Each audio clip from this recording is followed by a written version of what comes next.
মিথ্যা মানুষকে পাপাচারের রাস্তা দেখায়, পাপাচার মানুষকে জাহান্নামের রাস্তা দেখায়। আল্লাহ নবী বলেন, ইন্নার রাজুলা লা ইয়াসদুকু, একজন মানুষ সত্য কথা বলে, উঠতে সত্য কথা, বসতে সত্য কথা, হাদিসের বর্ণনা ওয়া তাহাররাস সিদকা, সব সময় লোকটা সত্য কথা বলে, যত বিপদের মধ্যে পড়ে লোকটা সত্য কথা বলে। নবীজি বলেন, হাত্তা ইউক্তাবা ইনদাল্লাহি সিদ্দিকা, আবু বকরের নাম যেমন সিদ্দিক। একটা মানুষ যদি সদা সর্বদা সত্য কথা বলে, ওই ব্যক্তির নাম আল্লাহর খাতায় সিদ্দিক বলে লিপিবদ্ধ হয়ে যায়। এরপরে দেখেন কি বলে, ওয়া ইন্নাল রাজুলা লা ইয়াকযিবু, একজন মানুষ খালি মিথ্যা কথা বলে, ফোনেও মিথ্যা কথা বলে, সরাসরিও মিথ্যা কথা বলে, আর ফোনে মিথ্যা কথা বেশি বলে। নবীজি বলেন, ওয়া ইন্নাল রাজুলা লা ইয়াকযিবু, একজন মানুষ খালি মিথ্যা কথা বলে, ওয়া ইয়াতাহাররাল কাযিবা, মিথ্যা বলতে বলতে এমন হয়ে যায়, হাত্তা ইউক্তাবা ইনদাল্লাহি কাযযাবা।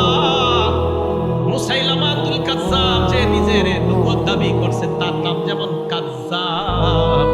এই জামানায় কোন মানুষ মিথ্যা বলতে বলতে বলতে বলতে আল্লাহর খাতায় তার নাম কাযযাব লিপিবদ্ধ হয়ে যায়। বলেন নাউযুবিল্লাহ। মিথ্যা নবুয়ত দাবিদারের নাম যেমন কাযযাব, এই যুগে বারবার যে মিথ্যা বলে, বারবার যে মিথ্যা বলে, তার নাম কাযযাব লিপিবদ্ধ হয়ে যায়।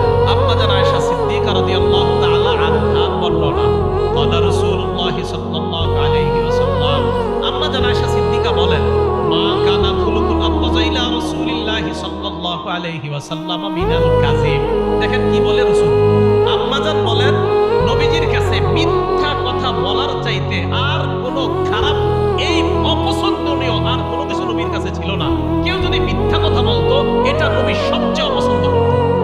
ইতিমধ্যে এক গ্রাম্য ব্যক্তি আসলেন।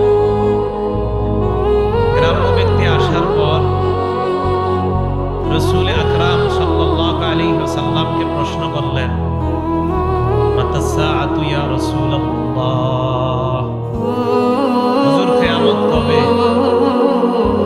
فقال بعضهم سمع ما قال فكره ما قال। সাহাবাদেরকে মাইক বাড়াইছেন না, আপনাদের কইছি বাড়াইতে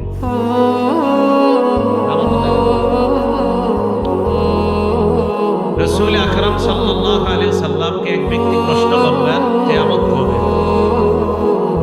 নবীজি সাল্লাল্লাহু আলাইহি ওয়াসাল্লাম ফামাযা রাসূলুল্লাহ সাল্লাল্লাহু আলাইহি ওয়াসাল্লাম ইউহাদ্দিসুন, আল্লাহর রাসূল সাল্লাল্লাহু আলাইহি সাল্লাম ওনার আলোচনা চালাইতে থাকলেন।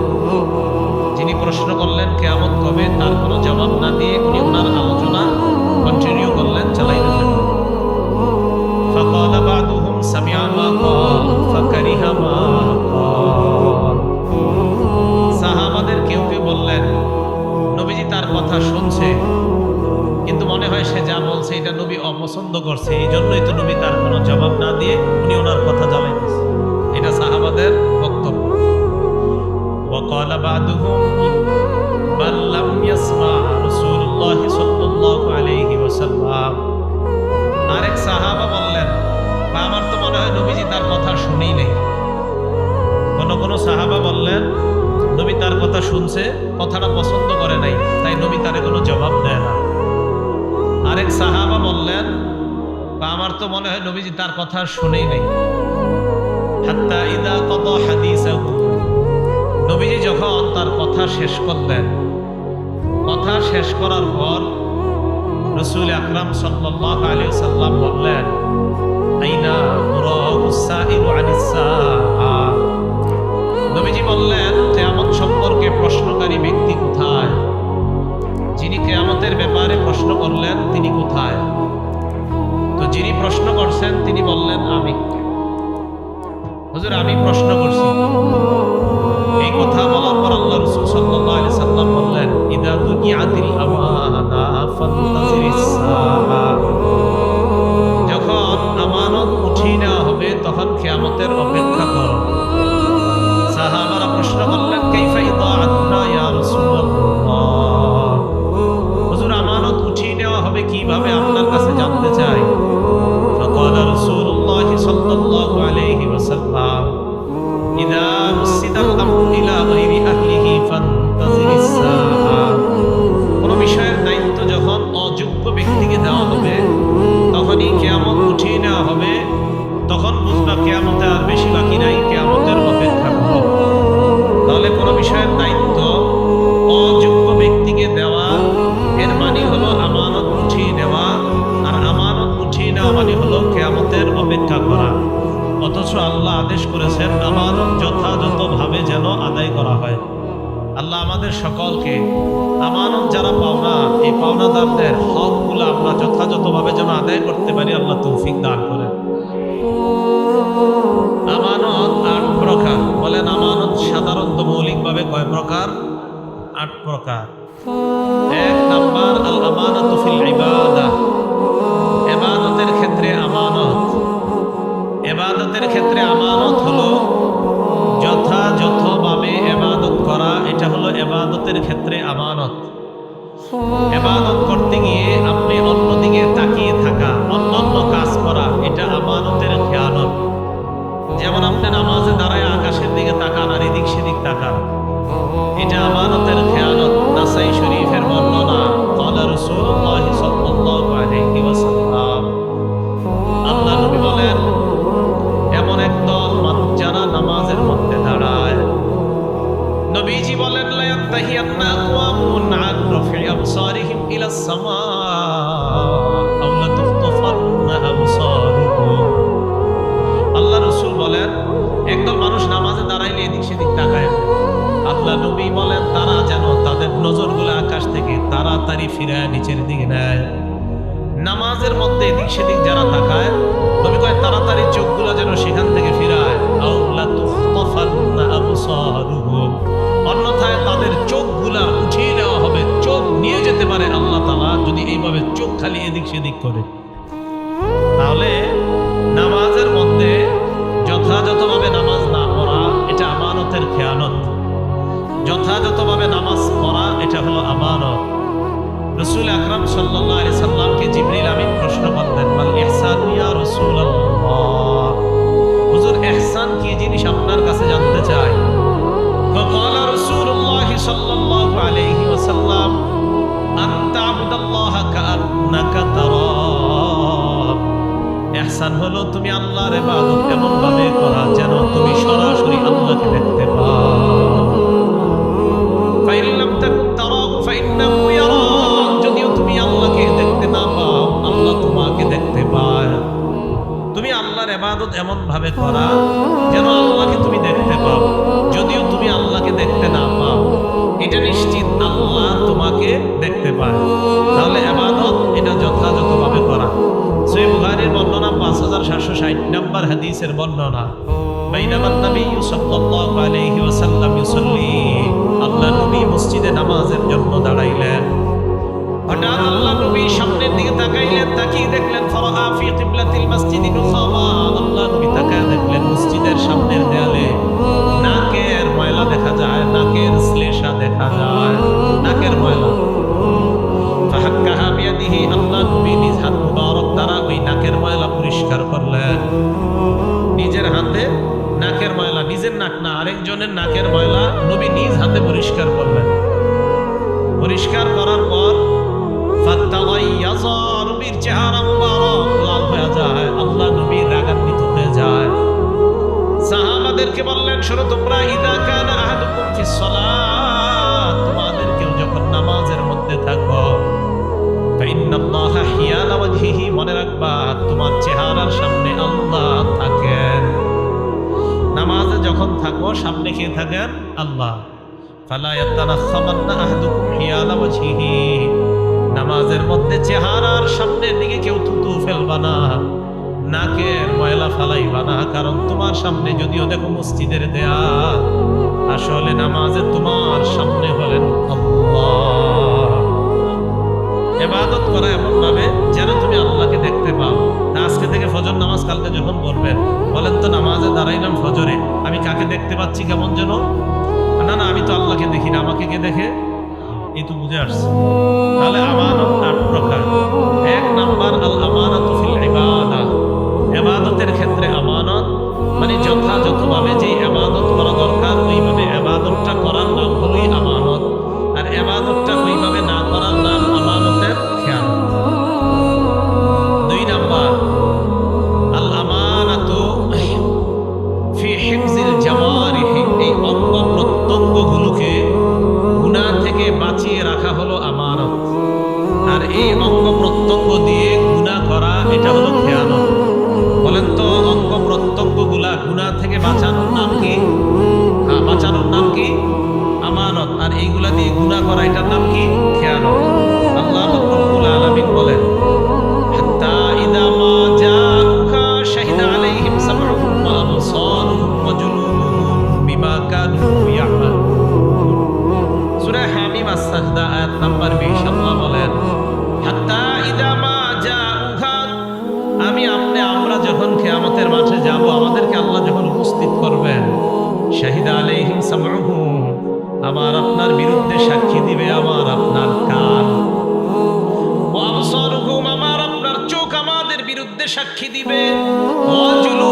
বিজুলুদিহিম লিমা শাহিদতুম আলাইনা।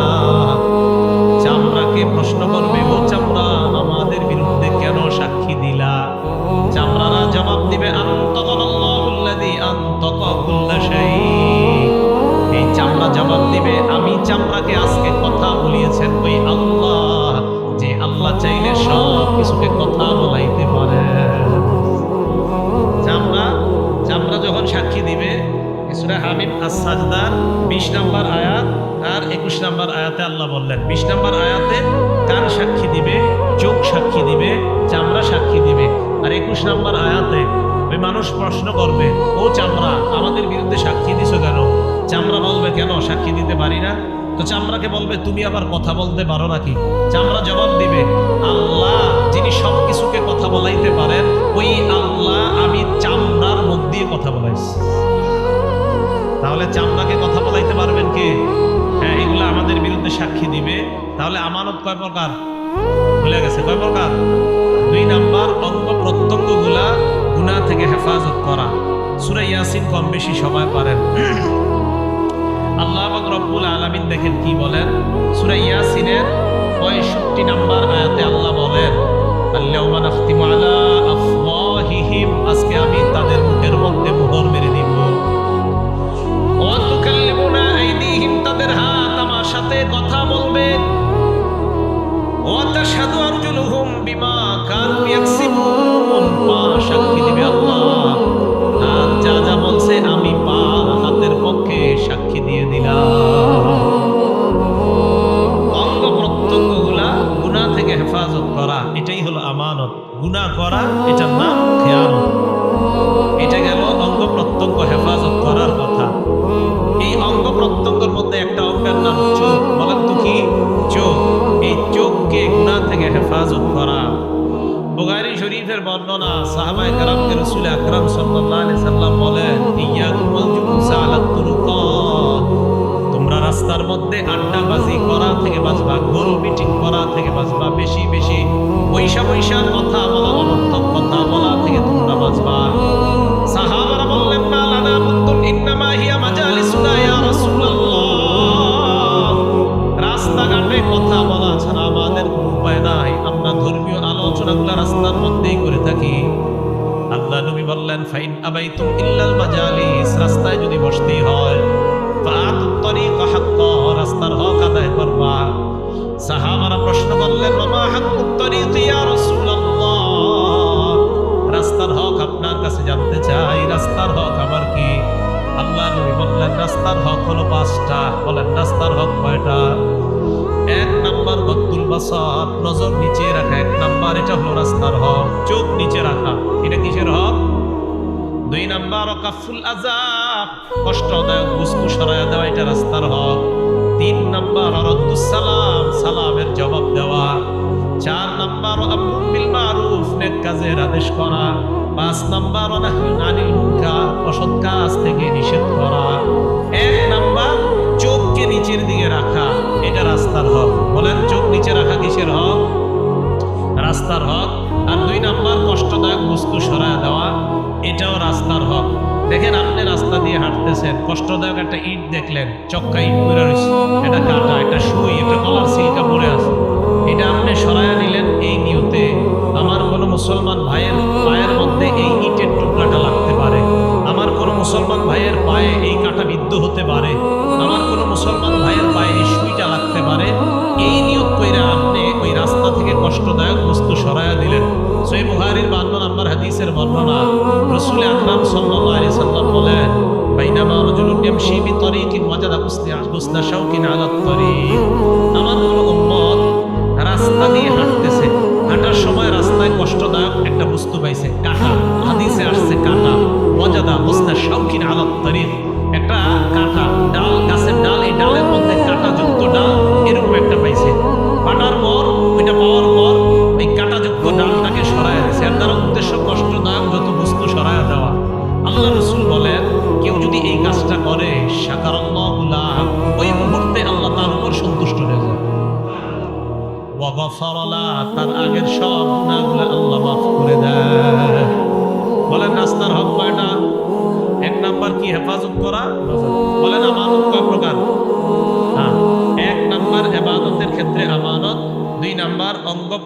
প্রত্যঙ্গগুলা হেফাজত করা এটাও আমানত। অঙ্গের মধ্যে একটা অঙ্গের নাম জবান আর একটা হাত। এই দুইটা অঙ্গকে কোনো মুসলমানকে কষ্ট দেওয়া থেকে বিরত রাখা। ক্বালা রাসূলুল্লাহ সাল্লাল্লাহু আলাইহি ওয়াসাল্লাম আল মুসলিমু মান সালিমাল মুসলিমুনা মিন লিসানিহি ওয়া ইয়াদিহি। নবীজি বলেন প্রকৃত মুসলমান ওই ব্যক্তি যেই ব্যক্তির হাত এবং জবান থেকে, এই হাত এবং জবান থেকে অন্য মুসলমান নিরাপদ, মানে হাতের কষ্ট দেওয়া এবং জবানের কষ্ট দেওয়া, এই দুই জিনিসের কষ্ট দেওয়া থেকে অন্য মুসলমান যদি নিরাপদ হয়ে যায়, আল্লাহ নবী বলেন আমি তোমাকে দুনিয়ার প্রকৃত মুসলমান বলে ঘোষণা করলাম। তাহলে এই অঙ্গ প্রত্যঙ্গগুলা কষ্টদায়ক বস্তু থেকে তো আপনি হেফাজত নিজেকেও করবেন, আপনার দ্বারা যেন অন্য কেউ কষ্ট না পায়। এই আপনার হাত আর জবান, এই দুইটা জিনিসকে আপনি হেফাজত করবেন। কোনো মুসলমান ভাইকে আপনি কষ্ট দিবেন না, হাত দিয়েও কষ্ট দিবেন না, মুখ দিয়েও কষ্ট দিবেন না। মুসলিম শরীফের বর্ণনা, আমাদের মাদ্রাসার পাঠ্যপুস্তক অনুযায়ী 2564 নম্বর হাদিসের বর্ণনা। এই হাদিসের মধ্যে আসছে ক্বালা রাসূলুল্লাহ সাল্লাল্লাহু আলাইহি ওয়াসাল্লাম, আল্লাহ নবী বলেন লা তাহাসাদু, পরস্পর তোমরা হিংসা করবা না। ওয়ালা তানাজাসু, পরস্পর তোমরা ধোঁকাবাজি করবা না। ধোঁকা দেওয়া হারাম, কোন মুসলমানকে ধোঁকা দেওয়া, তাকে কষ্ট দেওয়া এটা হারাম, এটা করা যাবে না। 3 নাম্বার ওয়ালা তাবাগাজু, তোমরা বিদ্বেষ পোষণ করবা না। 4 নাম্বার ওয়ালা তাদাবারু, কোন মুসলমানের ক্ষতি করার জন্য আড়ালে শত্রুতা করবা না।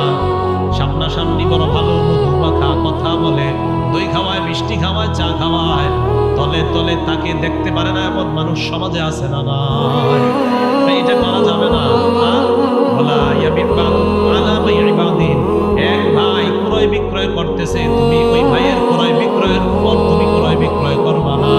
আমি আর উনি লেনদেন করতেছি, ভাই এটা দিবেন? উনি বললেন হ্যাঁ দিব। কত টাকা? উনি বললেন 100 টাকা। আমি বললাম 90 টাকা দিবেন। উনি রাজি হয়ে গেছে, উনি 90 টাকা আমাকে দিবে এই জিনিসটা। তো দেওয়ার সময় আরেকজন পাশ দিয়ে ভাই আমি এটা 120 টাকা দেব। কয় টাকা? 120 টাকা দিব। এখন উনি আমার কয় কি ভাই আপনি এক কাজ করেন, একটু বাজারটা ঘুরে আসেন, পরে দিই। আমার আর ওনার কিন্তু চুক্তি হয়ে গেছিল। এখন হঠাৎ আমার কয় কি বাজার ঘুরে আসেন, বিসমিল্লাহ। আল্লাহুম্মা লাকাল হামদু ওয়া লাকাশ শুকর। এখন এই যে আমার আর ওনার ব্যবসার চুক্তি চলতেছে, এর মাঝে আপনার আরেকজন আইসা কবে আমি এটা দিব। রাসূল বলেন এটা করা যাবে না, এটা নিষেধ। আমাদের সমাজে আরেকটা কাজ হয় মানুষকে কষ্ট দেওয়ার, এটাও নিষেধ। ওয়ালা ইয়াখতিব বা'দুকুম আলা খিতবাতি আখিহি, এক ভাইয়ের বিয়ের প্রস্তাবের উপর তোমরা বিয়ের প্রস্তাব দিবা না, এটাও অন্যায়। বিয়ের প্রস্তাব দিছে এক মেয়েরে, দেওয়ার পর মেয়েটাকে বিয়ে করবে, ছেলে মেয়ের পুরা পরিবার, উভয় পরিবারের মধ্যে মোটামুটি কথা পাকাপাকি। এই মুহূর্তে একজন ঘটক এসে কয় আপনার মেয়ের বিয়ে ঠিক হয়েছে শুনলাম। বা হ্যাঁ। ছেলে কি করে? বা বেতন মোটামুটি 80-90 হাজার টাকা ছেলের, দিয়ে মেয়েটাকে ভালো জায়গায়। বা আপনার 80-90 দিয়ে দিবেন। আমি ইতালির একটা ছেলের ব্যাপারে জানি, বেতন পায় 14 লাখ। আপনি যদি চান মেয়েটারে ওখানে দিতে পারি। রাসূল সাল্লাল্লাহু আলাইহি সাল্লাম এটা নিষেধ করছেন। কেন? তাদের মাঝে না বিয়ের কথাবার্তা চলতেছে, এইটা আপনি কেন বললেন? এটা নিষেধ। হাদিসের শেষে রাসূল সাল্লাল্লাহু আলাইহি সাল্লাম বলেন বিহাসবি ইমরিইন মিনাশ শাররি আন ইয়াহকিরা আখাহুল মুসলিম, কোন মুসলমান, এই মুসলমান ভাইকে আপনি কষ্ট দেওয়া, আপনি খারাপ মানুষ হওয়ার জন্য এতটুকুই যথেষ্ট। একটা মুসলমান ভাইকে আপনি তুচ্ছ তাচ্ছিল্য করা, কোন মুসলমানকে সামান্য কোনো বিষয়ে তুচ্ছ করা, এতটুকুই খারাপ হওয়ার জন্য আপনি যথেষ্ট। তো কোনো মুসলমানকে এই জাতীয় কর্মের মাধ্যমেও কষ্ট দেওয়া যাবে না। তো এই কর্মগুলা হয়তো মুখ দিয়ে হবে, না হয় হাত দিয়ে হবে, না হয় আপনার পক্ষ থেকে কোনো ভাবে হবে। তো এই অঙ্গ প্রত্যঙ্গগুলা হেফাজত করার নাম হলো আমানত, আর অঙ্গ প্রত্যঙ্গগুলা গুনাহের কাজে ব্যয় করার নাম হলো খেয়ানত।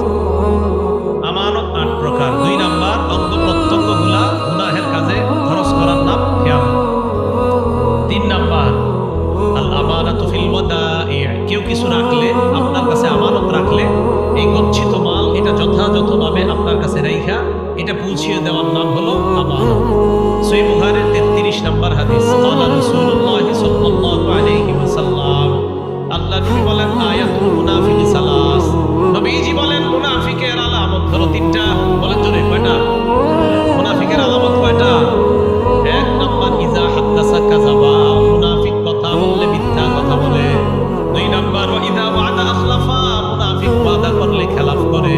3 নাম্বার, ওয়া ইজা তুমি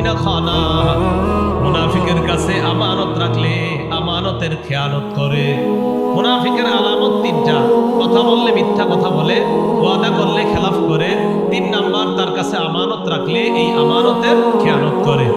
আবু দাউদ শরীফে 3535 মানে 3535 নম্বর হাদিসের বর্ণনা। ক্বালা রাসূলুল্লাহ সাল্লাল্লাহু আলাইহি ওয়াসাল্লাম, আল্লাহ নবী বলেন, আদ্দিল আমানাতা ইলা মানি ইতামানাকা, তোমার কাছে যে ব্যক্তি আমানত রেখেছে তার আমানতটা তুমি যথাযথভাবে আদায় করে দাও। ওয়ালা তাকুন মান খানাকা, তোমার সাথে যদি কেউ খেয়ানত করে তুমি তার সাথে খেয়ানত করবা না। বুঝেন? আপনি বললেন হ্যাঁ ও আমার সাথে খেয়ানত করছে, আমি ওরে দেখায় দিব। নবীজি বলে না, তোমার সাথে যদি কেউ খেয়ানত করে তুমি তার সাথে খেয়ানত করবা না, কারণ তুমি তো মুসলমান, সে মুনাফিক হোক, তুমি তো মুসলমান। তুমি খেয়ানত করে মুনাফিকের পরিচয় তোমার মধ্যে নিবা না, যে খেয়ানত করেছে এটা তার ব্যাপার। নবীজি বললেন তোমার সাথে যদি কেউ খেয়ানত করে তুমি তার সাথে খেয়ানত করবা না, বরং তোমার কাছে যদি কেউ আমানত রাখে এই আমানত তুমি যথাযথভাবে পৌঁছিয়ে দাও। আল্লাহ আমাদের সকলকে এই জাতীয় আমানতগুলো রক্ষা করার তৌফিক দান করেন। এই আমানতের খেয়ানত কেউ করেন না, সম্ভবত বোনের পুরোপুরি অংশ দেন সবাই।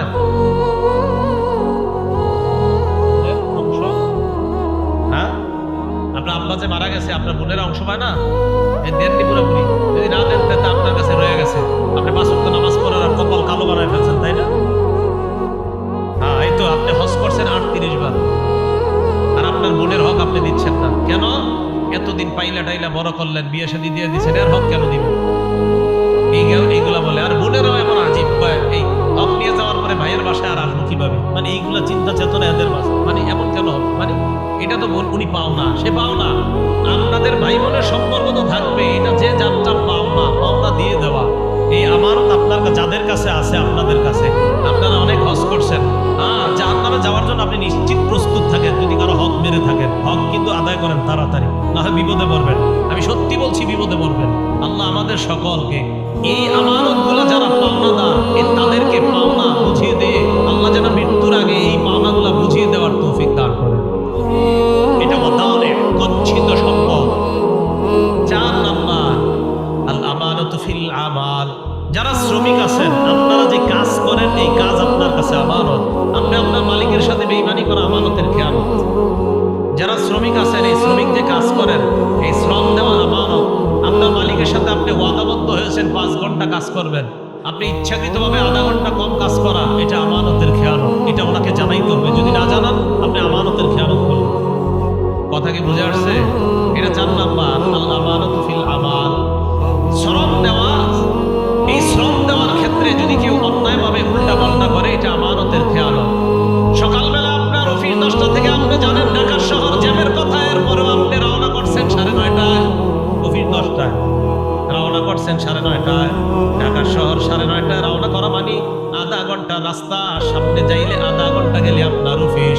তবে 9:30টায় রওনা করা মানে 11টার আগে বুঝতে না পারা। এখন আপনার বস আপনারে ফোন দিছে, কই আছো তুমি? আর আপনি বললেন স্যার এই তো মানে কই, আসলে আপনি আছেন এখনো বনশ্রী, আপনি বলতেছেন নোয়াখালী ক্রস করছি। মিথ্যা কথা। এই যে আপনি এটা, হ্যাঁ এটা আপনি শ্রম, আপনি তো ওনার কাছে এই যে কি এই সময় তো আপনার কাছে উনি পাও না, আপনি কেন মিথ্যা কথা বলবেন? এটা আমানতের খেয়ানত। আমি হক কথা এটা বলতে হবে, আপনি এটা সত্যি আপনি অন্যায় করছেন, আপনি কেন দেরি করে রওনা করছেন? আর আপনি এত দূরে বাসা নিয়েছেন কেন? আপনি যেই বাসা থেকে আপনার যাইতে মিথ্যা কথা বলা হলো 14টা, আপনার কাছে বাসা নিতে পারেন না? শ্রম দেওয়ার ক্ষেত্রে এই জাতীয় কাজ করা এটা আমানতের খেয়ানত। এই গেল 4 নাম্বার। 5 নাম্বার আল আমানাতু ফিল বাই'i ওয়াশ শিরা। ক্রয় বিক্রয়ের ক্ষেত্রে আমানত। ক্রেতা বিক্রেতার সাথে সত্য কথা বলা এটা আমানত। বিক্রেতা ক্রেতাকে কোনোভাবে ধোঁকাবাজি করার চেষ্টা না করা এটা হলো আমানত। ক্রয় বিক্রয় করার ক্ষেত্রে আমানতদারি। আপেল কিনলেন আপনি একজনের কাছ থেকে, আপেল যিনি বিক্রি করলেন 1 কেজি আপেল দেওয়ার সময়, এবার আপেলটা যখন দিবে দেওয়ার সময় আস্তে একটা আপেল নিচে রেখে দিয়ে আপনাকে একটা কম দিয়ে দেয়। আপনি তো দেখছেন এই জায়গায় 1 কেজি উঠছে, আস্তে এই পাশ থেকে একটা রেখে দিচ্ছে, তাহলে আপনি 1 কেজি হইলো না একটা কম হইলো? খেয়ানত করছেন।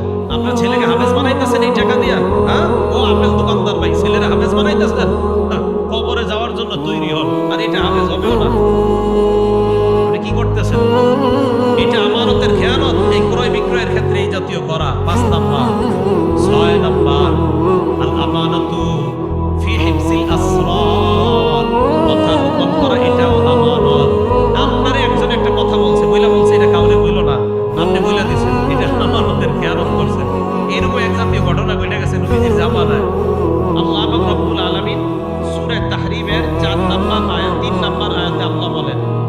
ইদ আসাররান নাবিয়্যু ইলা বা'দি আজওয়াজিহি হাদিসা।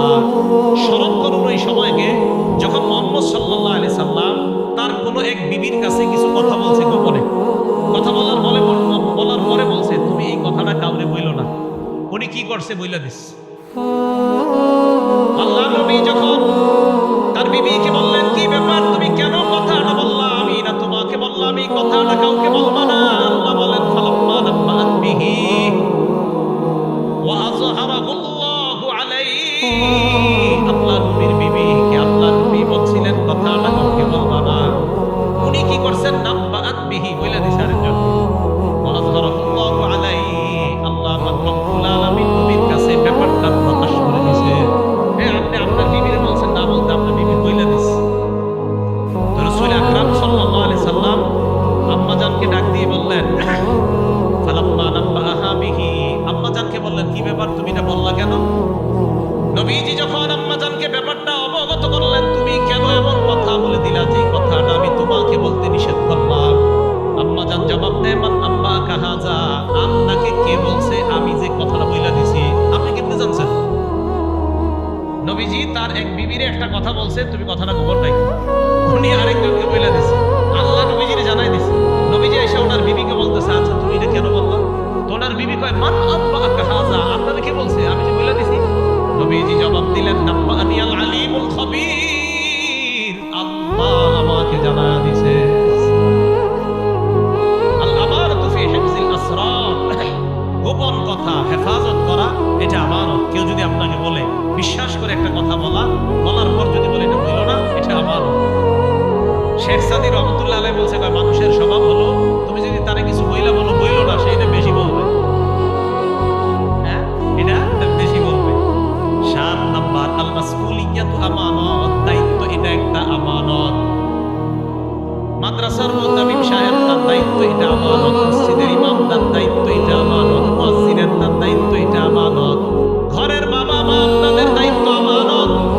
সহিহ বুখারীর 893 নম্বর হাদিসের বর্ণনা, ক্বালা রাসূলুল্লাহ সাল্লাল্লাহু আলাইহি ওয়াসাল্লাম, আল্লাহ নবী বলেন, কুল্লুকুম রাঈন ওয়া কুল্লুকুম মাসউলুন আন রাইয়াতিহি। তোমরা সবাই দায়িত্বশীল, তোমাদের প্রত্যেককে তার দায়িত্বের ব্যাপারে জিজ্ঞাসা করা হবে। আমাকে, আপনাকে, আমাদের সবাইকে নবীজি বললেন, তোমরা সবাই দায়িত্বশীল, প্রত্যেককে তার দায়িত্বের ব্যাপারে জিজ্ঞাসা করা হবে। সহিহ বুখারীর 893 নম্বর হাদিসের বর্ণনা। এরপর আল্লাহ নবী বলেন, আল ইমামু রাঈন ওয়া মাসউলুন আন রাইয়াতিহি। শাসক যিনি হবেন তিনি দায়িত্বশীল, তাকে তার অধীনস্থ যে প্রজা আছে তাদের ব্যাপারে জিজ্ঞাসা করা হবে। কোন ব্যক্তি তার ঘরের যে সদস্যরা আছে তাদের দায়িত্বশীল হলো বাবা। আপনার ছেলে মেয়ে, আপনার বিবি, তারা আপনার অধীনস্থে আছে, তাদের দায়িত্বশীল আপনি। আল্লাহ নবী বলেন, মাসউলুন আন রাইয়াতিহি। আপনাকে তাদের দায়িত্বের ব্যাপারে জিজ্ঞাসা করা হবে। 5 বছর বয়সে হাতের মধ্যে মোবাইল উঠায়া দিছেন নাকি কায়দা উঠায়া দিছেন, জিজ্ঞাসা করবে। কায়দা না মোবাইল? আমার উপরে ওলামায়ে কেরাম রাগ, আমি মোবাইল চালাই না কেন বেশি? সব পুরো বাংলাদেশের সবাই রাগ। মনে করে ইদানিং আমি 7 বছর যাবত মোবাইল আমি মোবাইল রিসিভ করি না। এরা মনে করে এই বছরই মনে রিসিভ করি না। আমি 7 বছরই রিসিভ করি না। আমার দোষ দেয় আমি এখন রিসিভ করি না। আমি আবার বলছি, হ্যাঁ জানাইয়া দিবেন এটা, আমি 7 বছর মোবাইল রিসিভ করি না। সাধারণত আমার কয়েকজন ছাড়া, আম্মা আর কয়েকজন আছে এদের ছাড়া। কেন? এই মোবাইল বেশ কম চালানোর কারণে আমি কি ফায়দা পাইতেছি সেটা আমি জানি। পরিবারের পুরা আদেশ আমার ঘরের নিয়ম, বাস বাচ্চাদের সামনে তো মোবাইল প্রশ্নই আসে না। আমার ছেলের সামনে আপনি মোবাইল দিবেন, আসার মেরে ভেঙে ফেলবো। সন্তান আপনি নষ্ট করবেন, নিজ দায়িত্বে নষ্ট করবেন, অসম্ভব। আপনি চেষ্টা চালায় যান। ভবিষ্যতে আমার সন্তান কি হবে আল্লাহ জানে। আমি তো চেষ্টা করছি, এটা আল্লাহরে বলতে পারবো, কারণ আমি দায়িত্বশীল। আল্লাহ আমাকে আল্লাহ আপনাকে জিজ্ঞাসা করবে, এই কথা মাথায় রেখে।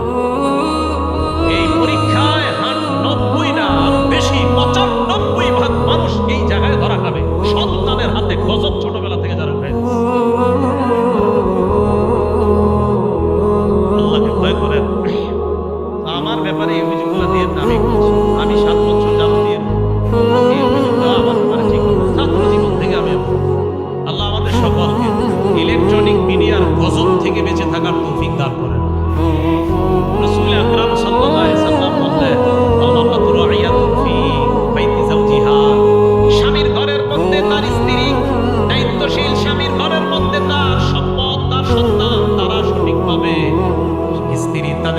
সঠিকভাবে লালন পালন করছে কিনা এই ব্যাপারে স্ত্রী দায়িত্বশীল। ওয়া মাসউলাতুন আন রাইয়াতিহা, স্ত্রীকে এই দায়িত্বের ব্যাপারে জিজ্ঞাসা করা হবে। স্ত্রীকে জিজ্ঞাসা করা হবে স্বামীর মাল সঠিকভাবে হেফাজত করছে কিনা, স্বামীর সন্তান সঠিকভাবে হেফাজত করছে কিনা, এই ব্যাপারে জিজ্ঞাসা করা হবে। আপনার স্বামী কত বিশ্বাস করে সৌদি আরব গেছে, বিদেশ গিয়েছে, আপনার সন্তানগুলা, আপনার স্বামীর সন্তানগুলা আপনার দায়িত্বে আছে, এই সন্তানগুলা নষ্ট হয়ে যাচ্ছে, বেচারা কত আশা আকাঙ্ক্ষা করে মাসে মাসে আপনার জন্য টাকা পাঠায়, আর আপনি তার সন্তানগুলাকে একের পর এক নষ্ট করে দিচ্ছেন। আল্লাহর কাছে আপনার জবাবদিহিতা করতে হবে। মা বোন, এই কথা মাথায় রেখে রাসূল আকরাম সাল্লাল্লাহু আলাইহি সাল্লাম বলেন, স্ত্রী তার স্বামীর ঘরের যে বিভিন্ন বিষয় আছে এগুলার ক্ষেত্রে আমানত, এই আমানত তার উপরে দায়িত্ব, এটা এই দায়িত্ব যথাযথভাবে রক্ষা করেছে কিনা এই ব্যাপারে প্রত্যেকটা বিবি যারা তাদেরকে জিজ্ঞাসা করে। রাসূল আকরাম সাল্লাল্লাহু আলাইহি সাল্লাম শেষে বলেন, ওয়াল খাদিমু মাসউলুন ওয়াল খাদিমু রাঈন ফি মালি সাইয়্যিদিহি, খাদেম তার গরিবের সম্পদের ব্যাপারে দায়িত্বশীল। ওয়া মাসউলুন আন রাইয়াতিহি, খাদেমকে তার দায়িত্বের ব্যাপারে জিজ্ঞাসা করা হবে। খাদেম যিনি, এই খাদেম সাহেব তার যে মুনিব আছে, তার যে বস আছে, এই বসের মালের ব্যাপারে সেও দায়িত্বশীল, এই দায়িত্বের ব্যাপারে তাকেও জিজ্ঞাসা করা হবে। আপনি একজনের প্রাইভেট কার চালান, তার এই প্রাইভেট কার চালানোর কারণে আপনাকে মাসে 20,000 টাকা বেতন দেয়, আপনি তার এই প্রাইভেট কারের তেল বিভিন্ন জায়গায় গিয়ে বিক্রি করে দৈনন্দিন 150-200 টাকা কামান, আল্লাহর কসমের জবাবদিহিতা করার জন্য আপনি প্রস্তুত হয়ে যান, কোনো সন্দেহ নেই। হুজুর আউট ইনকাম আছে, কিভাবে আউট ইনকাম সেটা বলেন না, তেল বেশি, তা আপনি 20,000 টাকা আপনার হয় না, তা আপনি চাকরি করেন কেন? আপনি তো 20,000 টাকায় চাকরি নিছেন কেন? আপনার হয় দেখেই তো নিছেন। আপনার যদি না হয় আপনি এটা করেন না, কিন্তু আপনি যে তেল মারছেন এটা তো আপনি না খারাপ কাজ করছেন। হ্যাঁ, আপনি আপনার এই বসের গাড়ি, আপনার এই তেল, এটা আপনার কাছে আমানত, এই আমানতের খেয়ানত করছেন কিনা এই ব্যাপারে সহিহ বুখারী বলেন 893 নম্বর হাদিস আপনাকে জিজ্ঞাসা করা। কথা কি বুঝে আসছে সবার? এই হলো 7 নাম্বার, এটা হলো আল মাসউলিয়াত, আমানত, দায়িত্ব, প্রত্যেকটা দায়িত্ব এটা হলো আমানত। আল্লাহ আমাদের সকলকে যার যার দায়িত্বগুলো যথাযথভাবে আদায় করার তৌফিক দান করেন। বাবা যারা আছেন, মা যারা আছেন, আপনাদেরকে কঠোর কথা বলে বলছি, ছোটবেলা থেকে দায়িত্বগুলো আদায় করেন। বাচ্চাটার সামনে মোবাইল দিয়েন না, এদের সামনে থেকে মোবাইল দূরে রাখেন, এদের সামনে বই দেন, কায়দা দেন, আমপারা দেন, এর প্লাস্টিকের বই দিয়ে খেলাধুলা করতে দেন। বইয়ের উপর সন্তানকে খেলাধুলা করান, সমস্যা নাই, প্রয়োজনে 50, 60, 100টা প্লাস্টিকের বল কিনে দেন, খেলাধুলা করান। মোবাইল নামক গজবই বাচ্চার হাতে তুলে দিয়ে গেমস, ট্যাব দেয়, আইপ্যাড দেয়, বাচ্চা আল্লাহ আমাদেরকে বোঝার তৌফিক দান করেন। কয় প্রকার হলো আমানত? 8 নাম্বারটা মন দিয়ে শোনেন। আল আমানাতু ফিল কালাম, কথা বলা আমানত। বলেন, কথা বলা কি? কথার আমানত আবার কি? কথার আমানত মন দিয়ে শোনেন, বিসমিল্লাহ। কথার আমানত হলো সত্য কথা বলা আমানত, মিথ্যা কথা বলা খেয়ানত। বলেন তো, সত্য কথা বলা, মিথ্যা কথা বলা খেয়ানত। এবার মন দিয়ে শোনেন। এই ব্যাপারে 6টা উদাহরণ পেশ করি আপনাদের সামনে। উদাহরণ নাম্বার 1, সহিহ বুখারীর 6094 নাম্বার হাদিসের বর্ণনা, 6094, 6094 নাম্বার হাদিসের বর্ণনা। ক্বালা রাসূলুল্লাহ সাল্লাল্লাহু আলাইহি ওয়াসাল্লাম, আল্লাহ নবী বলেন, আলাইকুম বিস-সিদকি ফাইন্নাস সিদকা ইয়াহদি ইলাল বীর। নবীজি বলেন, তোমরা সত্যবাদিতা আবশ্যক করে নাও, সত্য কথা বলা এটা তোমরা আবশ্যক করে নাও। সত্য পুণ্যের রাস্তা দেখায়। বলেন আমার সাথে, সত্য কিসের রাস্তা দেখায়? পুণ্য জান্নাতের রাস্তা দেখায় দেয়। বলেন সবাই, সত্য কিসের রাস্তা দেখায়? পুণ্যের। পুণ্য কিসের রাস্তা দেখায়? জান্নাতের। আবার সত্য কিসের রাস্তা দেখায়? পুণ্যের। পুণ্য কিসের রাস্তা দেখায়? জান্নাতের। বলেন, মিথ্যা থেকে তোমরা বেঁচে থাকবা। ফাইন্নাল কাযিবা ইয়াহদি ইলাল ফুজুর, মিথ্যা মানুষকে পাপাচারের দিকে নিয়ে যায়। ফাইন্নাল ফুজুরা ইয়াহদি ইলান নার, পাপাচার মানুষকে জাহান্নামের দিকে নিয়ে যায়।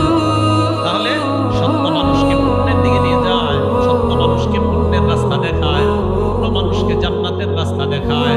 মিথ্যা মানুষকে পাপাচারের রাস্তা দেখায়, পাপাচার মানুষকে জাহান্নামের রাস্তা দেখায়। আল্লাহ নবী বলেন, ইন্নার রাজুলা লা ইয়াসদুকু, একজন মানুষ সত্য কথা বলে, পড়তে সত্য কথা, বসতে সত্য কথা, হাদিসের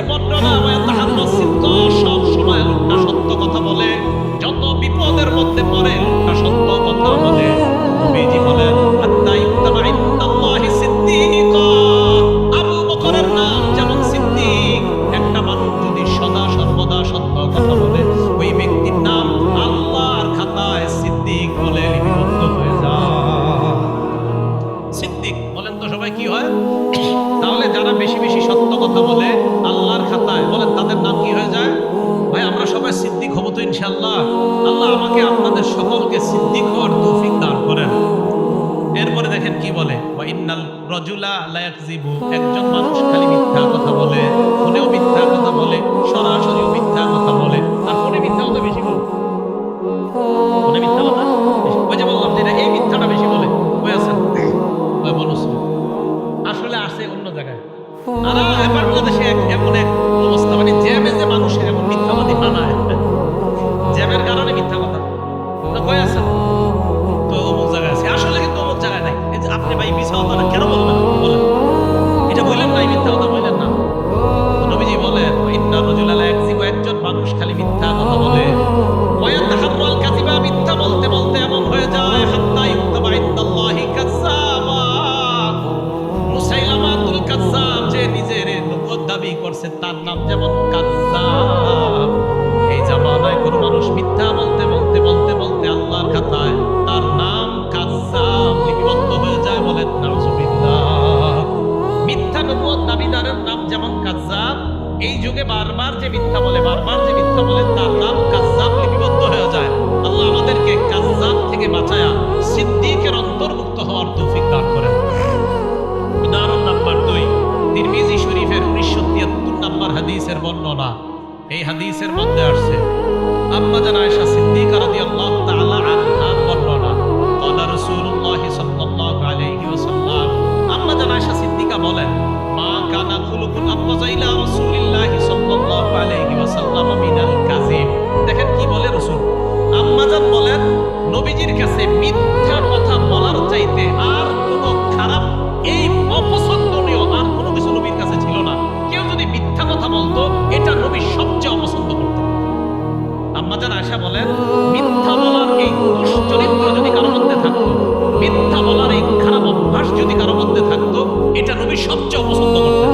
হাদিসটা পুরোটা শুনেন, কত বড় ভয়ানক কথা। কোনো ব্যক্তি যদি নবীর সামনে মিথ্যা কথা বলতো আর ধরা খাইতো যে লোকটা মিথ্যা কথা বলছে, তো দেখেন কি হয়। ইন্না রাজুলা লা ইয়াকযিবু ইনদান নবী সাল্লাল্লাহু আলাইহি ওয়াসাল্লাম বিল কাযিবা, এক ব্যক্তি নবীজির সামনে মিথ্যা কথা বলছে। মিথ্যা বলার পর আমা ইয়াজালু ফি নাফসিহি, আল্লাহ নবীর মনের মধ্যে সারাক্ষণ এটা থাকতো, আরে লোকটা আমার সাথে মিথ্যা বললো কেন? আমা ইয়াজালু ফি নাফসিহি, আচ্ছা লোকটা মিথ্যা বললো কেন? খানা খাবে, আচ্ছা লোকটা মিথ্যা বললো কেন? নবীজি নামাজে যাবে, পেরেশান, আর কি হইছে আপনার? আরে উনি মিথ্যা বললো কেন আমার সাথে? রাসূল ধর্মীয় কোনো কাজ করবে, আরে আপনি পেরেশান করেন, আর মিথ্যা বললো কেন আমার সাথে? মিথ্যা সইতেই পারতেন না। সারাক্ষণ মন খারাপ, মনটা খারাপ কেন? ইয়া রাসূলুল্লাহ, তুমি আমার সাথে মিথ্যা বললো, আমি আর কিভাবে বুঝাবো আপনাদেরকে? রাসূল সাল্লাল্লাহু আলাইহি সাল্লাম বলেন, আম্মা জান বলেন, ফামা ইয়াসালু ফি নাফসিহি, এই কথাই খালি রাখতো সারাক্ষণ, আচ্ছা উনি মিথ্যা বললো কেন আমার সাথে? হাত্তা ইয়ালামা আন্নাহু কাদ আহদাসা মিনহা তাওবা, যদি আল্লাহ নবী জানতেন ওই লোকটা তওবা করছে, এই তওবা করার ব্যাপারে জানার আগ পর্যন্ত আল্লাহ নবীর পেরেশানি কাটতো না। ওই লোক তওবা করার পর পেরেশানি কাটতো। একটা লোক মিথ্যা বলছে, মনে করেন 3 দিন তওবা করে না, এখনো নবী জানতে পারছে যে এখনো তওবা করে না, বাস পেরেশান পেরেশান পেরেশান। কি যে লোকটা মিথ্যা কথা কেন বলবো? ভাই মিথ্যা কথা বলবো আমরা? না, মিথ্যা বলবো না, কারণ আমার নবী মিথ্যা বলা সবচেয়ে অপছন্দ করতেন। আল্লাহ আমাদের সকলকে এই মুখের এই খেয়ানত থেকে বেঁচে থাকার তৌফিক দান করেন। উদাহরণ নাম্বার 3, আবু দাউদ শরীফের 4991 নাম্বার হাদিস। এটা আমাদের মাঝে অনেকে করে থাকি আমরা, এটা ঠিক না। মাঝে মাঝে আপনারা কবুতর এইভাবে ডাক দেন, এভাবে ডাক দেন, মুরগি ধরার জন্য ডাক দেন, ডাক দেওয়ার পর আধার দেন না। হ্যাঁ, আধার, হাতে আধার আছে, মুরগি তো সত্যি মনে করতে আধার আসার পর আপনার হাতে আধার নাই, ভালো করে বুঝেন। আপনি এইভাবে বলছেন, আসার পর দেখে আধার নাই। মুরগি এইভাবে আসছে, আইসা দেখছেন আধার নাই, মুরগিরে ডাক দিচ্ছেন কেন আপনি? এই যে আধার দিলেন, এরপরে কবুতর এইভাবে ডাক দিয়ে আধার দেন না। নবীজির জামানায় এক ঘটনা ঘটে গেছে। আব্দুল্লাহ ইবনে আমির রাদিয়াল্লাহু তাআলা আনহু বর্ণনা, তিনি বলেন, রাসূল সাল্লাল্লাহু আলাইহি সাল্লাম আমাদের বাসায় ছিলেন, নবীজি আমাদের বাসায় ছিলেন। দাআতনি উম্মি ওয়া রাসূলুল্লাহ সাল্লাল্লাহু আলাইহি ওয়াসাল্লাম ফি বাইতিনা, আমার আম্মা আমাকে ডাকলেন, এমন অবস্থায় আল্লাহ নবী আমাদের বাসায় ছিলেন। আমার আম্মা আমাকে ডাকলেন, ডাকার পর আম্মা বললেন, তাআল তাআল ওদিকা শাইআ, আম্মু এদিকে আসো, আমি তোমারে কিছু দিব। বলেন এরকম। আব্দুল্লাহ ইবনে আমির বলেন, আমার আম্মা আমাকে ডাকছে, ডাকার পর বললেন, বাবা এদিকে আসো, তোমারে কিছু দিব।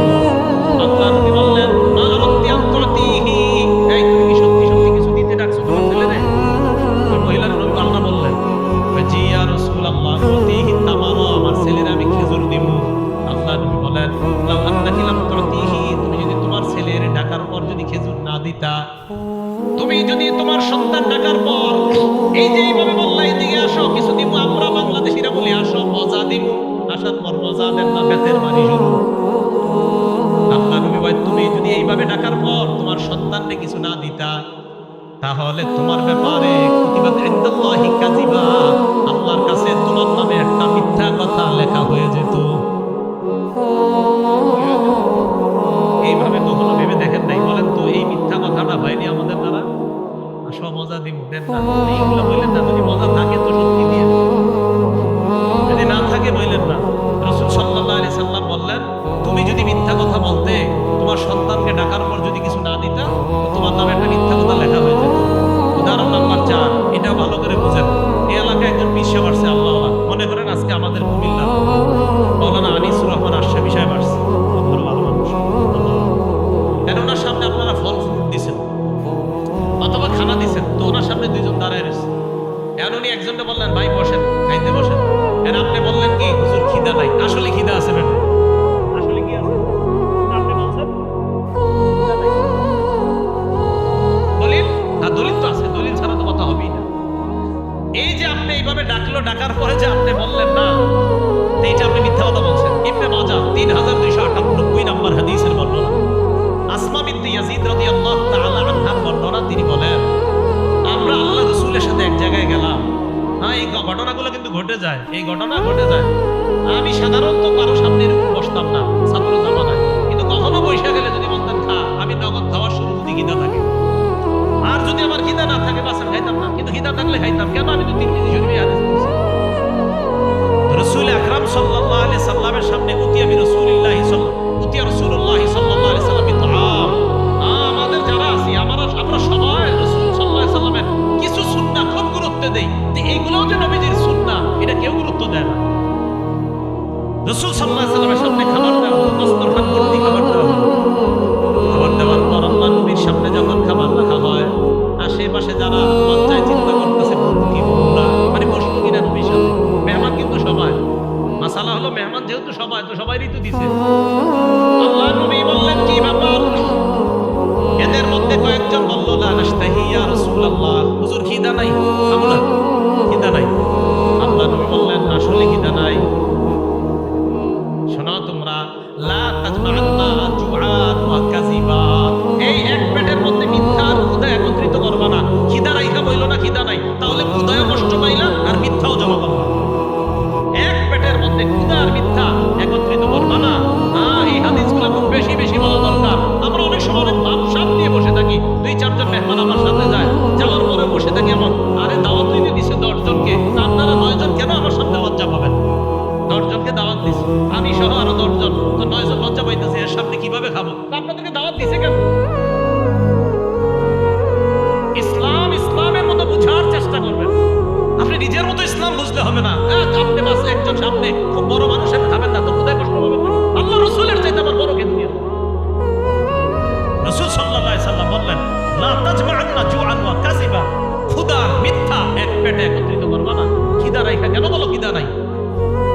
হাদিস থেকে কি বোঝা যায়? খিদা থাকলে কেউ যদি আপনারা মেহমানদারি করে আর যদি বলেন না খিদা নাই, একটা হলো না খামু না, আপনার খিদা আছে না নাই এটা না খামু না, আরেকটা হলো আপনি বললেন খিদা নাই, থাকলেও যদি বলেন নাই, এটা মিথ্যা। কি বুঝে আসছে সবার? এটা খেয়ানত, এটা মুখের খেয়ানত। উদাহরণ নাম্বার 5, তিরমিজি শরীফের 2314 নম্বর হাদিস, 2314 নম্বর হাদিস। ক্বালা রাসূলুল্লাহ সাল্লাল্লাহু আলাইহি ওয়াসাল্লাম, আল্লাহ রাসূল বলেন ইন্না রাজুলা লা ইয়াতাকাল্লামু বিল কালিমা, নবীজি বলেন মানুষ মাঝে মাঝে এমন কথা বলে লা ইয়ারা বিহা বাসা, যে কথাটা বলার পর মনে করে এটা কোনো ব্যাপার না। একটা কথা বলছে মনে করে এটা কোনো ব্যাপার না, এটা বলছি তো কি হইছে? নবীজি বলেন লা ইয়ারা বিহা বাসা, তুমি মনে করো এটা ব্যাপার না, তোমার জানাও না ইয়াহমি বিহা 70 খারিফান ফিন্নার, এই একটা মিথ্যার কারণে তোমার 70 বছরের জাহান্নাম হতে পারে। মানে এমনি মিথ্যা কথা বলছেন, চা খাইতেছে বলতে বলতে বলে আরে তোরে এটা কথার কথা বললাম, আল্লাহ রাসূল বলেন এই যে কথার কথা বললাম, আর এটা যদি তোমার মিথ্যা কথা হয়ে থাকে, হতে পারে এই মিথ্যা কথা 70 বছর তোমাকে জাহান্নামে যাবে। সহিহ বুখারীর বর্ণনা আসছে এই একটা মিথ্যা কথা দুনিয়ার পূর্ব পশ্চিম যত বড় জাহান্নামের গভীরে ঠিক এই পরিমাণ তুমি যেতে পারো, শুধু একটা আজাইরা মিথ্যা কথা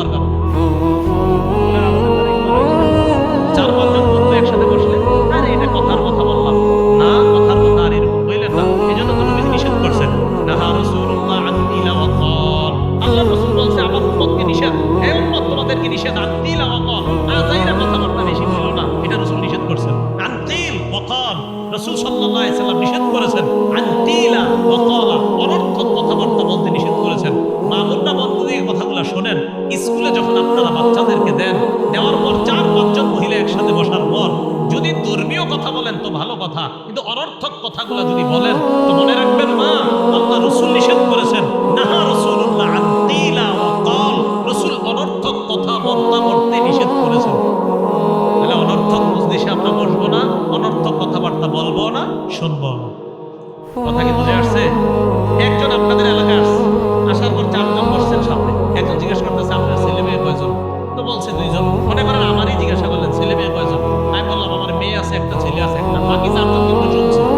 শোনার পরেও আমার আরেকজন কয় ছেলে মেয়ে কয়জন আপনার? এটাও এটা অনর্থক কথা। কেমন জানি লাগতেছে না?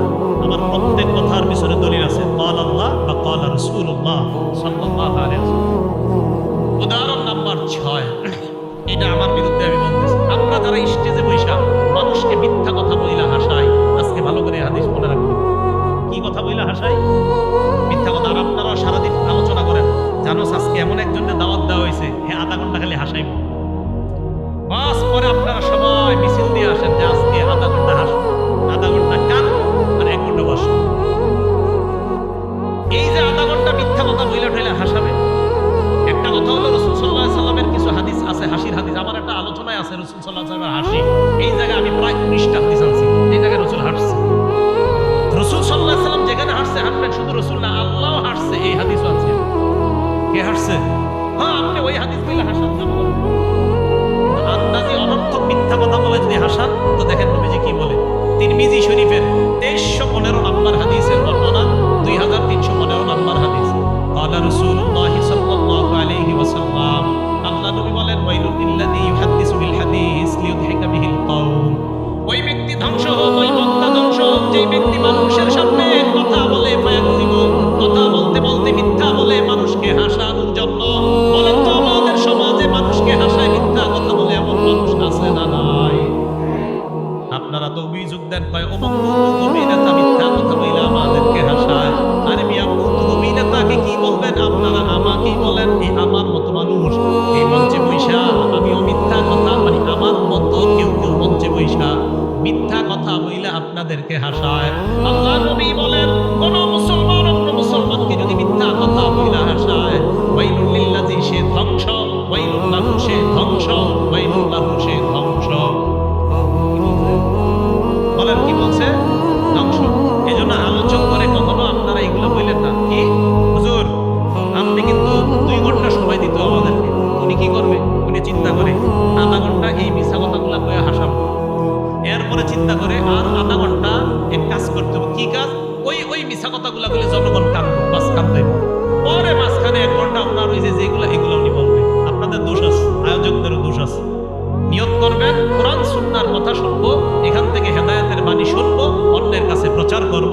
4 নিয়তে মাহফিলে আসবেন। 5ম নাম্বার আরেকটা আছে, 1 নাম্বার নিয়ত পরিশুদ্ধ করা। এই হলো প্রথম নিয়ত। এই নিয়ত করে মাহফিলে আসবেন, আলোচকও এই নিয়ত করে ওয়াজ করবে। 2 নাম্বার, মাহফিলে আসবেন একমাত্র আল্লাহকে খুশি করার জন্য, আলোচকও আলোচনা করবে একমাত্র আল্লাহকে খুশি করার জন্য। 3 নাম্বার, মাহফিলে আসবেন আল্লাহর কাছে প্রতিদান পাওয়ার আশায়, আলোচকও আলোচনা করবে আল্লাহর কাছ থেকে প্রতিদান পাওয়ার আশায়। 4 নাম্বার, মাহফিলে আসবেন কোন মানুষকে দেখানোর জন্য না, যে আমি তো সেখানে গেছি, যাওয়ার পর এই জানলাম, আয় তোকে এটা জানাই, আমি তো আল্লাহর ওলি হয়ে গেছি, এই নিয়তে না। আলোচকও আলোচনা করবে এই নিয়তে না, যে আজকে আমি আলোচনা করার পর কালকে 14 জন আমারে নিয়ে আলোচনা করবে, এই নিয়তে আলোচক আলোচনা করবে না। এই 4 নিয়তে আলোচক মাহফিলে আসবে, শ্রোতারাও মাহফিলে আসবে। 5ম আরেকটা নিয়ত, মাহফিলের পরিবেশ সুন্নাহ মোতাবেক হতে হবে, সেটা আলোচকের মধ্যেও থাকতে হবে, শ্রোতাদের মধ্যে থাকতে হবে। এই কথা বুঝে আসছে না? এগুলা সবগুলা কোরআন সুন্নাহ দ্বারা প্রমাণিত। তাহলে 8 নাম্বার, আল আমানাতু ফিল কালাম, কথার আমানত হলো সত্য কথা বলা, কথার খেয়ানত হলো মিথ্যা কথা বলা।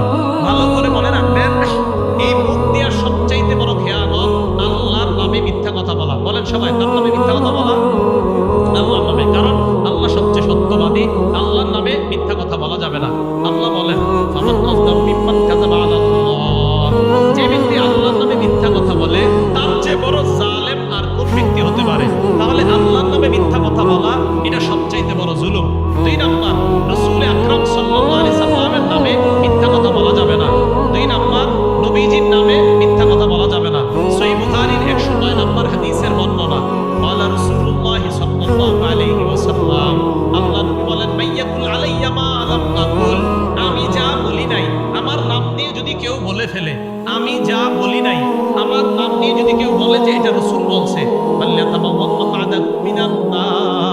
সে যেন তার ঠিকানা জাহান্নামে বানায়। কোথায় বানায়? সবাই বলেন কোথায় বানায়? আমি যা বলি নাই যদি কেউ আমার নামে তা বলে, সে যেন তার ঠিকানা জাহান্নামে বানায়। ভাই মনে কষ্ট নিয়েন না, প্রায় মসজিদের মধ্যে এই কথাটা শোনা যায়। আমি একদিন এক মসজিদে শুনছি, ছোট্ট একটা মসজিদে একজন দাঁড়ায় বলতেছে যে মসজিদে যখন কেউ কথা বলে তখন ফেরেশতা বলে ইয়া বলে ইয়াল্লাহ উসকুত, ও আল্লাহর ওলি তুমি চুপ হও। ফেরেশতা নাকি এই কথা কয়, এটা নাকি নবীজি বলছে। যাই হোক, এরপরেও যদি চুপ না হয়, দ্বিতীয়বার নাকি ফেরেশতা কয় ইয়া আব্দুল্লাহ উসকুত, ও আল্লাহর বান্দা তুমি চুপ করো। তৃতীয়বার যদি চুপ না হয়, ফেরেশতা নাকি তখন বলে ইয়া আদুল্লাহ উসকুত, ও আল্লাহর দুশমন তুই চুপ হও। এটা নাকি ফেরেশতারা বলে, আর এই কথা নাকি নবীজি বলছে। এটা কোন কিতাবে নবী বলছে আমার একটু বলেন তো আপনারা? আমি তো খুব তালাশ করলাম, করতে করতে মানে আমি পুরো একদম পাগল হয়ে গেছি। পাইলাম না, এটা রাসূলের কথা না। আজকে থেকে কেউ বললেন না এটা নবীর কথা। শুনছেন কি মসজিদে এই কথা? না না, এগুলো বললেন না। আমি একদিন আসর করে তাসবিহ করতেছি, হঠাৎ আমার কানে এটা আসছে। এটা নবীজির কথা না, নবীজি এটা বলে নাই। মসজিদ সম্পর্কে কথা না বলার ব্যাপারে অনেক কথা আছে। মসজিদের কাজ হলো তিনটা, মুসলিম শরীফের হাদিসে আসছে ইন্নামাল মাসাজিদু লিযিকরি, মসজিদের এক নাম্বার কাজ জিকির করা, দুই নাম্বার সালাত নামাজ পড়া, তিন নাম্বার কাজ কিরাআতুল কুরআন, কোরআন তেলাওয়াত করা। মসজিদের কাজ হবে এই তিনটা। আল মুস্তাদরাক লিল হাকিম সনদ সহিহ, এই হাদিসের মধ্যে আসছে রাসূল আকরাম সাল্লাল্লাহু আলাইহি সাল্লাম বলেন মসজিদের মধ্যে একদল লোক ইয়াতাহাল্লাকুনা, হালকা বানাবে, বানায়া তারা দুনিয়াবি কথা বলবে। তো এই হাদিস এর সহিহ হাদিস, এইগুলা না বইলা এমন কথা বলে যেটা আমার নবী বলে নাই।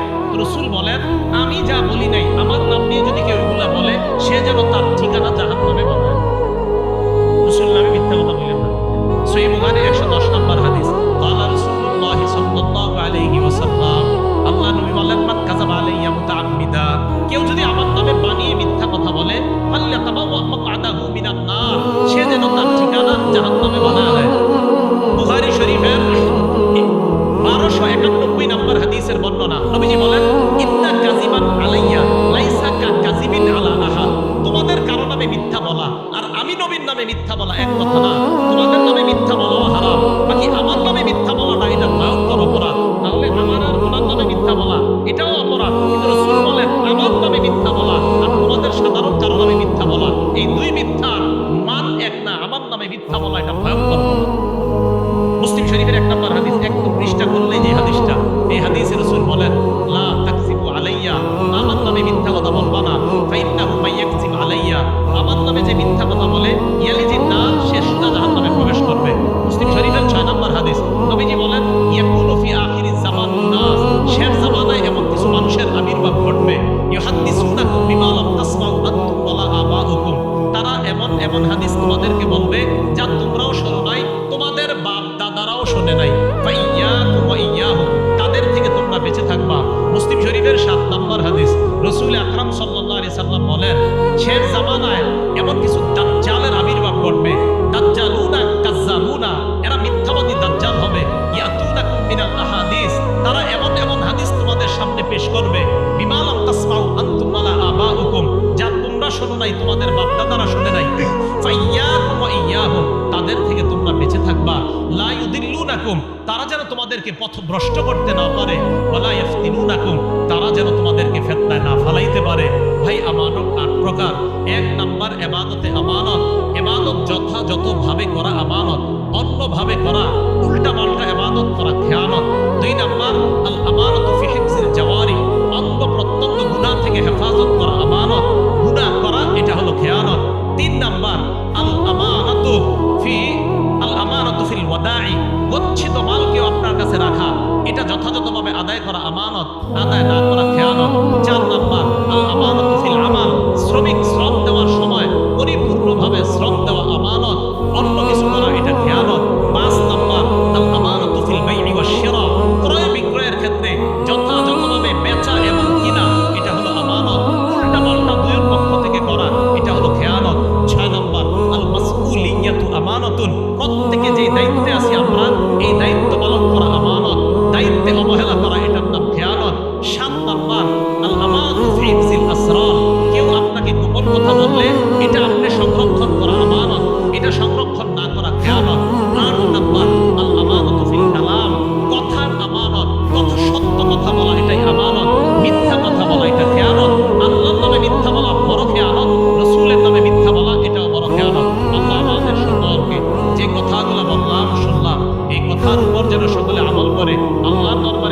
সিদ্দিক নাম লিখিয়ে যেন আমরা যেতে পারি, আল্লাহ তৌফিক দান করেন।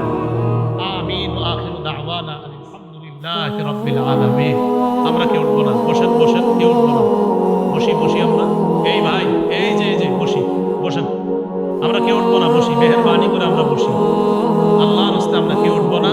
এখন গুরুত্বপূর্ণ আলোচনা হবে ইনশাআল্লাহ।